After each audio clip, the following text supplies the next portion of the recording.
नमस्कार दोस्तों, कैसे हैं आप लोग। मैं Shivakant Shukla scholar with Shivakant YouTube के प्लेटफॉर्म पर आप सभी का हार्दिक स्वागत करता हूं।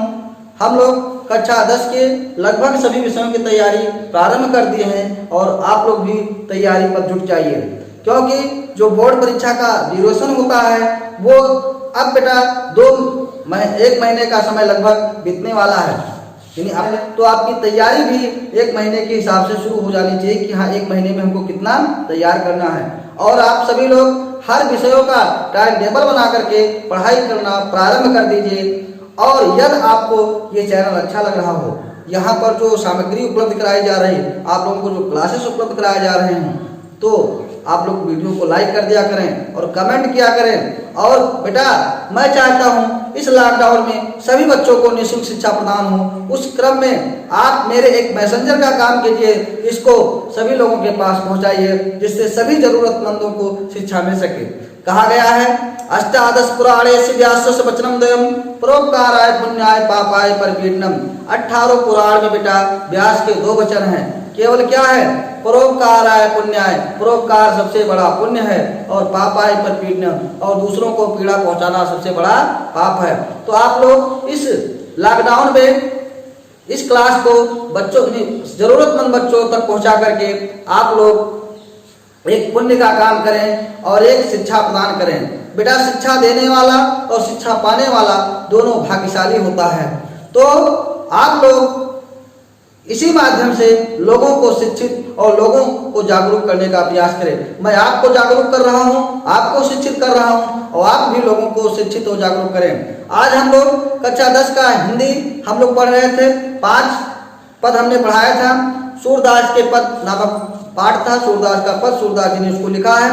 तो बेटा 5 पद हम लोग पढ़ चुके हैं, जिसका वीडियो आप लोग पिछले क्लास में जाकर के देख लीजिएगा। और अब हम 6ठवें से पढ़ेंगे। आइए देखते हैं। तो बेटा 6ठवां क्या है? सखी रे मुरली लीजे चोर, सखी री मुरली लीजे चोर, जिन गोपाल किन्हें अपने बस, प्रीत सबन की तोर, छिन एक घर भीतर निसवासर, धरत न कबहूं छोर, कबहूं कर कबहूं यदरत, कट कबहूं खोसति जोर, ना जाने कछु मेल मोहिनी, राखे अंग अंग भोर, और सूरदास प्रभु को मन सजनी, बांधो राग की डोर। ध्यान देंगे। कहा गया देखिए गोपियां जो हैं जब श्री कृष्ण के प्रेम को अपने आप पर कम पाती हैं तो वो कहती हैं, एक सखी दूसरी सखी से कहती है, हे सखी, ये जो श्री कृष्ण जी हैं ये मुरली के फेर में ही ज्यादा समय तक पड़े रहते हैं, तो किसी तरीके से इनकी मुरली को ही चुरा लिया जाए, क्योंकि मुरली है ऐसा, उसने एक प्रकार से इनके मन को पूरी तरह से अपने प्रेम की जाल में फंसा लिया है। तो आइए इस पाठ को अर्थ सहित पढ़ते हैं। तो सखी रे मुरली लीजे चोर, हे सखियां, इनकी जो श्री कृष्ण की मुरली है, जो बंसी है, उसे चुरा लीजिए। काहे चुरा लीजिए? जिन गोपाल किन्हें अपने बस, जिसने गोपाल को श्री कृष्ण को अपने वश में कर लिया है। कैसे? प्रीत सबन की तोड़, सभी लोगों के प्रेम को तोड़ करके इस मुरली ने श्री कृष्ण जी को अपने वश में कर लिया है। अब कैसे पता चलता है? छिन एक घर भीतर निसवासर, धरत न कबहूं छोर, एक भी क्षण, वो चाहे घर हो चाहे बाहर हो, चाहे दिन हो चाहे रात हो, और कभी उसको छोड़ते नहीं हैं। कबहूं कर, कभी हाथ में, और कबहूं अधरन, और कभी ओठों पर, और कट कबहूं खोसत जोर, और कभी कमर में। कट माने क्या होता है? कमर में मुरली को यानी बंसी को खोस लेते हैं, रख लेते हैं। ना जाने कुछ मेल मोहिनी, ना जाने क्या इसने मोहिनी यानी श्री कृष्ण जी को मोहित कर लिया है, और राखे अंग अंग भोर, और इनके प्रत्येक अंगों पर अपना वश कर लिया है। श्री कृष्ण जी के प्रत्येक अंगों को इसने मोहित कर लिया है, पता नहीं ये कैसे। सूरदास प्रभु को मन सजनी, बंध्यो राग की डोर, और सूरदास जी कहते हैं इसने एक सजनी के भाग प्रभु के मन को अपने प्रेम की जाल में बांध लिया है। तो बेटा इसमें श्रृंगार हम लोग 7वां पद पढ़ेंगे। क्या है? ऊधो मोहि ब्रज बिसरत नाही, वृंदावन गोकुल वन उपवन सघन कुंज की छाई। प्रात समय माता जसमत अर नंद देख सुख पावत, और माखन रोटी दहो सजायो अति हित साथ खावत। गोपी ग्वाल बाल संग खेलत सब दिन हसत सिरात, और सूरदास नंदन ब्रजवासी जिनसो हित जदुताप। तो बेटा इसमें क्या है कि उद्धव जी से श्री कृष्ण जी कहते हैं, और कहां पर? ये द्वारकापुरी में कहते हैं, यानी कि जब वो मथुरा से द्वारकापुरी चले गए हैं तो वहां पर ये बात उठती है कि उद्धव मुझे ब्रज बिसरत नाही, हे उद्धव जी मुझे ब्रज भूल नहीं पा रहा हूं, यानी मैं ब्रज को भूल नहीं पा रहा हूं, ब्रज की मुझे याद आ रही है। और किसकी किसकी याद आती है? वृंदावन गोकुल उपवन, वृंदावन और गोकुल यानी ग्वाल लोगों की, और वन और उपवन और सघन कुंज की छाई। जो क्या है? सघन जो लताओं की छाई है वो मुझे, या घनी लताओं की जो छाई है वो मुझे भूल नहीं पा रही है। प्रात समय माता जसमत अर नंद देख सुख पावत, प्रातः समय मैया यशोदा और नंद को देख करके जो मुझे सुख मिलता था। माखन रोटी दहो सजायो अति हित साथ खावत, माखन रोटी और दही सजा करके बड़े प्रेम के साथ वो मुझे खिलाते थे।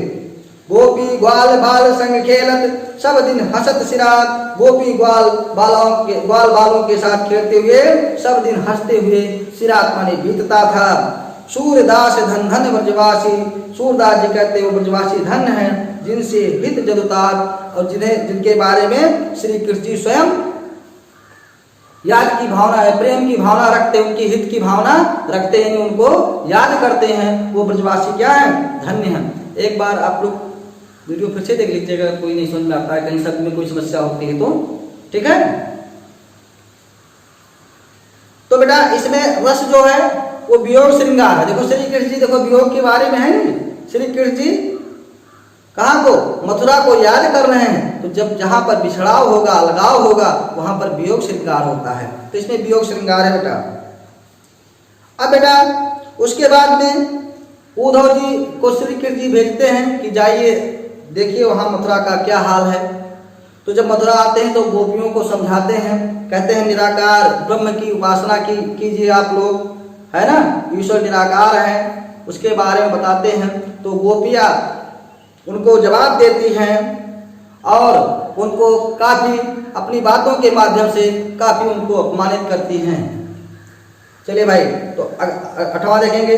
ऊधो मन न भये दस वेश, एक हुतो सु गयो श्याम शंकर और राधे ईश। इंद्री शीतल भई केशो बिन, ज्यो देही बिनु शीश। आशा लाग रहित तन श्वासा, जीवन कोटि बरेश। तुम तो सखा श्याम सुंदर के, सकल योग के ईश। सूर हमारे नंदन बिन, और नहीं जगदीश। ध्यान देंगे।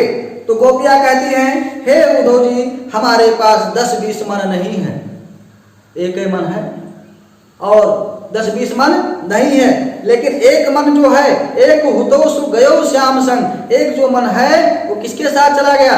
श्याम के साथ चला गया। और को और राधे ईश। अब किस मन के द्वारा अब किसी ईश्वर की आराधना करें? अब बेटा इंद्रिय शिथिल भरी के शोभिन, इंद्रियां श्री कृष्ण के बिना शिथिल हो गई हैं, ढीली पड़ गई हैं। जैसे जो देहु बिन शीश, जिस प्रकार से बिना शीश के पूरा शरीर ढीला हो जाता है, पूरा शरीर बेकार हो जाता है, उसी प्रकार से इंद्रियां क्या हो गई हैं? शिथिल हो गई हैं, ढीली पड़ गई हैं। किसके बिना? श्री कृष्ण के बिना। आशा लाग रहित तन श्वासा, जीवन कोट बरेश। और इसी आशा में श्वास चलती रहेगी, इसी आशा में श्वास चलती रहेगी, करोड़ों वर्ष श्वास चलती रहेगी कि श्री कृष्ण जी आएंगे, श्री कृष्ण जी से मुलाकात होगी। इसी आशा में हम लोग करोड़ों वर्ष जी लेंगे, हमारी करोड़ों वर्ष सांस क्या होगी? चलती रहेगी। तुम तो सखा श्याम सुंदर के, सकल योग के ईश। तुम तो श्री कृष्ण जी के क्या हो? मित्र हो, और संपूर्ण योग विद्या के क्या हो? ईश्वर हो। और सूर हमारे नंदन बिन और नहीं जगदीश। और सूरदास जी कहते हैं कि गोपियां कहती हैं हमारे नंदन अर्थात श्री कृष्ण के अलावा और कोई ईश्वर नहीं है। तो अब हम लोग पढ़ेंगे इसके आगे। इसमें बेटा वही है वियोग श्रृंगार। गोपियां भी इसमें भी कहती हैं वही चीज, ऊधो जाओ तुम्हें हम जाने, श्याम तुम्हें है कौन नहीं पठे, तुम हो बीच भुलाने, बचनारी सो जोग कहा तो बात कहत न लजाने, और बड़े लोग न विवेक तुम्हारे ऐसे भय अयाने, हमसे कही ले हम सह के जे गुण ले सयाने, कह अबला कह दिशा दिगंबर मस्त करो पहचाने, साच कहो तुमको अपनी सो बूझत बात निदाने, सूर्य श्याम जब तुम्हें पठायो तब नए कहो मुस्काने। चलिए भाई इसका हम लोग अर्थ देखते हैं। आप लोगों को ये हिंदी की क्लास कैसी लग रही है कमेंट करके आप लोग बतावें, जिससे क्योंकि मैं हिंदी का अध्यापक हूँ नहीं, मैं स्पेशली अध्यापक हूँ मैथमेटिक्स और फिजिक्स का, लेकिन मैं क्योंकि लॉकडाउन है सभी विषयों के अध्यापक उपलब्ध नहीं, सब लोग घरों अपने अपने घरों में हैं, तो मैं सोचता हूँ आपको हर विषय के बारे में थोड़ा थोड़ा सा जानकारी दे दूँ कि जिससे आप लोग अपनी पढ़ाई प्रारंभ कर दें। क्योंकि आप अभी अनिर्णित अवस्था में अपने घरों पर बैठे हुए हैं कि हमको पढ़ना क्या है, तो मैं आपका एक मार्गदर्शक का कार्य कर रहा हूँ। आप लोग अपने घरों पर पढ़िए और हमसे जो बन पटेगा मैं आपके लिए पूरा प्रयास करूँगा, जहाँ तक मेरी जानकारी रहेगी वो जानकारी मैं आपको देने का प्रयास करूँगा। बस आप हमारे साथ जुड़े रहिए और चैनल को शेयर करते रहिए लोगों के साथ, जिससे मेरा भी उत्साह बना रहे और आप लोग ज़्यादा से ज़्यादा देखेंगे, लाइक करेंगे, कमेंट करेंगे तो मेरा उत्साह बना रहेगा। और जब मेरा उत्साह बना रहेगा तो मैं क्या आप लोगों के लिए और भी अच्छे अच्छे कंटेंट उपलब्ध कराता रहूंगा। ये अर्थ देखते हैं, ऊधो जाओ तुम्हें हम जाने, हे उधो जी तुम चले जाओ, मैं तुमको पहचान गई कि तुम कैसी नियत रख करके यहाँ आए हो। श्याम तुम्हें हिया को नहीं पठायो, तुम हो बीच भुलाने। श्याम जी ने श्री कृष्ण जी ने तुमको यहाँ नहीं भेजा, हया माने यहाँ नहीं भेजा है, तुम ही रास्ता भूल गए हो, तुम हो बीच भुलाने। ब्रज नारी सो जोग कहा तो बात कहत न लजाने, यानी कि ब्रज के नारियों से जोग की बात करते हो, ये बात कहते हुए तुम्हें शर्म नहीं आती है, तुम तनिक भी लज्जित नहीं होते हो। बड़े लोग ना विवेक तुम्हारे ऐसे भय अयाने, आप इतने बड़े हैं, इतने ज्ञानी हैं और इस प्रकार से अज्ञानी हो गए। अयानी मतलब क्या होता है? अज्ञानी। इस प्रकार से अज्ञानी हो गए हैं कि आप विवेक की बात ही नहीं करते हैं। हम सो कही ले हम सह के जे गुण ले सयाने, और हमसे आपने कहा, हमने सहन कर लिया उसका, लेकिन आप अपने ज्ञान से, सयाना मतलब क्या होता है? ज्ञान। अपने ज्ञान से जान करके देखिए, उसको समझ करके देखिए कि क्या हमने सही कहा। और कहा अबला कहा दशा दिगंबर मस्त करो पहचाने, कहा हम लोग अबला हैं, महिलाएं हैं, और कहाँ पर वो दशा दिगंबर माने कि दिगंबर माने जिसकी दिशाएं ही वस्त्र हों, माने वस्त्रहीन। भाई दिशाएं वस्त्र होगा, दिग माने क्या होता है? दिशा, और अंबर माने वस्त्र। अंबर माने आकाश भी होता है, अंबर माने वस्त्र भी होता है, ठीक है। तो कहाँ हम लोग महिलाएं हैं और कहाँ पर तुम क्या वस्त्रहीन की बात कर रहे हो, महिलाओं को वस्त्रहीन की बात कर रहे हो। मस्त करो पहचाने, चुप करो, हम तुमको पहचान लिए। साच कहो तुम को अपनी सो बूझत बात निदाने, और सच कहूँ मैं तुम्हें अपनी सौगंध दिला करके कहती हूँ कि बूझत बात निदाने, अंत में तुम बात को नहीं बूझ पाए। निदाने माने क्या होता है? अंत में तुम बात नहीं बूझ पाए। क्या नहीं बूझ पाए? सूर्य श्याम जब तुम्हें पठायो तब नए कहो मुस्काने। और सूर्य जी कहते हैं जब श्री कृष्ण जी ने तुम्हें भेजा था तब थोड़ा सा मुस्कुराए नहीं थे? मजा ले तफरी लेने के लिए भेजे थे कि जाओगे अभी गोपियां तुम्हारी तफरी लेंगी, थोड़ा सा मुस्काए होंगे कि जाओ अभी उद्धव जी की वहां मस्करी निकलती है। तो अब फिर गोपियां कहती हैं, अब जिस निर्गुण भक्त की उपासना की बात वो करते हैं तो गोपियां कहती हैं निर्गुण कौन देश को वासी, मद कर कह समझाए सो दे बूझत साच न हासी। कौ है जनक कौन है जननी, कौन नार को दासी, और कैसो बरन भेष है कैसो कह रस्म अभिलाषी। पाओगे पुन कियो आपने जोर करोगे गासी, और सुनत मौन है रहो बावरे सूर सबे मत नासी। गोपियां कहती हैं वो निर्गुण, जिस निर्गुण भक्त की उपासना करने की बात करते हैं वो किस देश का रहने वाला है। वासी माने निवासी है ना। और मधुकर कह समझाए सौद, हे उद्धव जी, हे भ्रमर, मधुकर माने भौरा होता है भ्रमर, मुझको समझा करके सौगंध दिला करके समझाइए। बूझत साच ना आची, मुझे ये पूछने में हंसी नहीं आ रही कि मैं मजाक नहीं कर रही हूँ। आप ये मैं सौगंध देकर के मैंने कसम खा करके कहती हूँ कि मुझे ये समझा दीजिए, मैं ये पूछते हुए मजाक नहीं कर रही हूँ, हंसी नहीं कर रही हूँ। कौ है जनक कौन है जननी, उसका जनक माने पिता कौन है, कौन है जननी कौन उसकी माता है, और कौन नारी है और कौन उसकी दासी है। कैसो वरण है कैसा उसका रंग है, भेष है कैसा, और कह रस में अभिलाषी, और किस रस में वो आनंद लेने वाला है, माने उसकी चॉइस क्या है, क्या क्या चीजें वो पसंद करता है। पाओगे पुण्य कियो आपने जोर करोगे गासी, और गासी माने होता है छल कपट, और यदि आप मुझसे छल कपट करोगे तो उसका फल तुम फिर से पाओगे।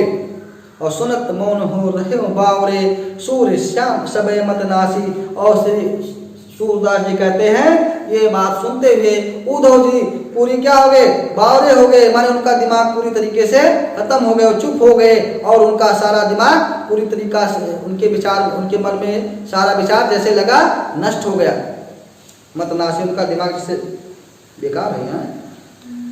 उसके बाद यशोदा जी कहती हैं, किससे, यशोदा जी देवकी जी से, देवकी के लिए कहती हैं कि हे उद्धव जी या हे राजपथिक, संदेशो देवकी सो कहियो, हम तो धाय तिहारे सुत की दया करत ही रहियो। जदक त्यो तुम जानत उनकी तो मोह कहे आवे, और प्रात होत मेरे लाल लड़ते माखन रोटी भावे। तेल उठनो अरता तो जल, और ताहे देख भज जाते, और जो जय मांगे सोय सोय देती, क्रम क्रम करके नहाते। और सूर पथिक सुन मोह रहने दिन, बढ़े रहत उर सोच, और मेरे अलग लड़ते मोहन हुई है कर संकोच। तो यहाँ पर यशोदा जी देवकी जी को संदेश भिजवाती हैं, और क्या कहती हैं कि हे उद्धव जी, हे पथिक, मेरा संदेशा देवकी से कहिएगा। क्या कहिएगा, हाँ तो धाय तिहारे सुत की, वैसे मैं तुम्हारे बेटे की धाय माँ हूँ, पालन पोषण करने वाली माँ को धाय माँ कहते हैं, वैसे मैं तुम्हारे बच्चे की धाय माँ हूँ, और मुझ पर दया करती रहिए, और मेरे ऊपर तुम दया करते रहिएगा, कृपा अपनी बनाए रखिएगा। जदक त्यो तुम जानत उनकी, यद्यप उनकी सारी आदतें तुम जानती हो, और तुम मोह कह आवे, लेकिन मोह के कारण मुझे कुछ उनकी आदतों के बारे में कह आ रहा है, इसे आप जान लीजिए। प्रात होत मेरे लाल लड़ते माखन रोटी भावे, सुबह होते ही मेरे प्यारे दुलारे बच्चे को माखन रोटी ही पसंद होता था, माखन रोटी ही अच्छा लगता था। और तेल उबटनो अरता तो जल, तेल और उबटन माने जगह बुकवा कहते हैं देहात में ना, तेल उबटनो अरता तो जल, और तेल और बुकवा उबटन और गर्म जल, तातो माने क्या होता है गर्म, गर्म जल दे करके ताहे देख भज जाते, उसको देख करके भाग जाते थे। और जो जो मांगत सोए सोए देती, क्रम क्रम करके नहाते, जो जो मांगते थे वो देती थी, और धीरे धीरे करके नहाते थे, माने नहाने में बड़ा आनाकानी करते थे। सूर पथिक सुन मोह रहने दिन, और बढ़े रहत और सोच। सूरदास जी कहते हैं कि यशोदा जी पथिक, यानी पथिक किसके बारे में है, उद्धव के बारे में है। ये सुन करके मुझे रहने दिन, यानी सारा दिन बड़े रहत और सोच, यानी कि हृदय में सोच बनी रहती है। मेरे अलग लड़े तो मोहन हुई है कर संकोच, और मेरे प्यारे दुलारे मोहन जी क्या करते होंगे, संकोच करते होंगी। तो इस प्रकार से मैंने एक कक्षा 10 के हिंदी के पद्य का एक पाठ कंप्लीट कर दिया, सूरदास के पद। अब आप लोग एक एक पैसेज को देख करके इसका संदर्भ, प्रसंग और व्याख्या लिखने की कोशिश कीजिए। अर्थ ही व्याख्या में रहेगा, आप लोग व्याख्या लिखिए, व्याख्या लिखने का प्रयास कीजिए। काव्यगत सौंदर्य ध्यान देंगे, तो काव्यगत सौंदर्य लिखने के लिए पहले आप सूरदास के बारे में जान लीजिए, तो कुछ चीजें तो वहीं से स्पष्ट हो जाएगी। जैसे सूरदास जी की भाषा शैली कैसी है, तो भाषा शैली काव्यगत सौंदर्य में लिखना है तो यानी सूरदास की जो भाषा शैली है ज्यादातर वही भाषा शैली यहाँ प्रयोग की जाती है। क्यों? अब क्योंकि इसमें यही वात्सल श्रृंगार ये सब रस प्रयोग होगा। अलंकार के बारे में थोड़ा पढ़ लीजिए तो जिससे आप अलंकार पहचान ले जाएंगे। गुड़ माधुर्य है ना, ऐसे और छंद के पद जो कि गाने वाला पद, देखो गाओगे तो बड़े प्रेम से गाओगे इसको, जो गाने वाले बच्चे हैं वो गा भी सकते हैं इसको, तो ये पद है। तो इस प्रकार से मैं ये पाठ कंप्लीट कर चुका हूँ और आप लोग भी अपनी ये तैयारी प्रारंभ कर दें और ये पाठ आप लोग पूरी तरीके से तैयार कर लें। यदि कोई समस्या होती है तो फिर आप कमेंट कीजिएगा और मैं आपको पूरा शंका समाधान आपका कर दूंगा। तो इस तरह से अब हम अगले क्लास में मिलेंगे। आप लोग चैनल को सब्सक्राइब करते रहिए, शेयर करते रहिए, अगर वीडियो अच्छा लग रहा हो तो लाइक कर दीजिए। और अब हम अगले क्लास में मिलेंगे, तब तक के लिए नमस्कार, जय हिंद।